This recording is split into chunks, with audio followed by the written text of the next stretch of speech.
Venice Vlog, Palazzo dei Camerlenghi, la Teriaca veneziana e il Fontego dei tedeschi. Il Palazzo dei Camerlenghi è un palazzo rinascimentale di Venezia ubicato nel sestiere di San Polo ed affacciato sul Canal Grande ai piedi del Ponte di Rialto. Fu edificato tra il 1525 e il 1528 ed era sede di magistrature finanziarie. Cito il palazzo per due curiosi e audaci altorilievi. Prima del Cinquecento il vicino ponte di Rialto era costruito in legno.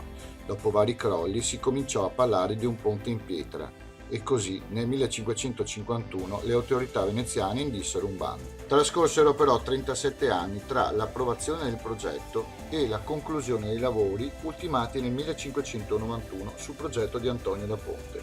I veneziani polemizzarono sulla durata e la realizzazione del ponte e come motivo di scherno si misero due altorilievi all'entrata del vicino Palazzo dei Camerlenghi.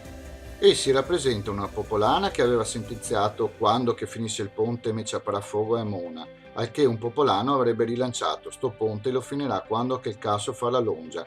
Infatti i due bassorilievi rappresentano una donna con la vagina in fiamme e un uomo con il pene che mostra l'unghia.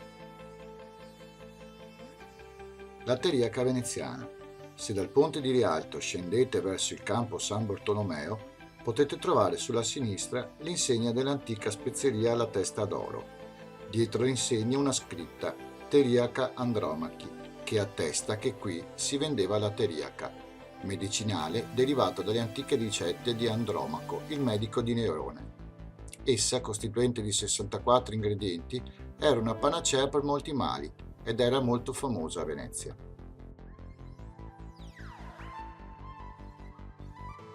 Fondaco dei tedeschi. Il fondaco è di antica fondazione, XIII secolo, e legato alle esigenze commerciali della Repubblica di Venezia. Esso era punto d'approdo delle merci trasportate dai mercanti tedeschi che qui le immagazzinavano.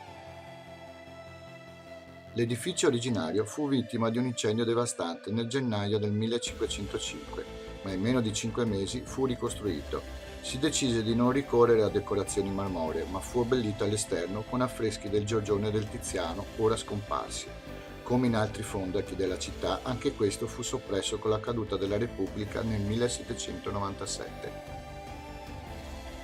Il palazzo è stato a lungo di proprietà delle Poste Italiane, ceduto nel 2008 al gruppo Benetton, è stato sottoposto a un nuovo intervento di recupero statico e funzionale per la sua riconversione in centro commerciale dal 2016.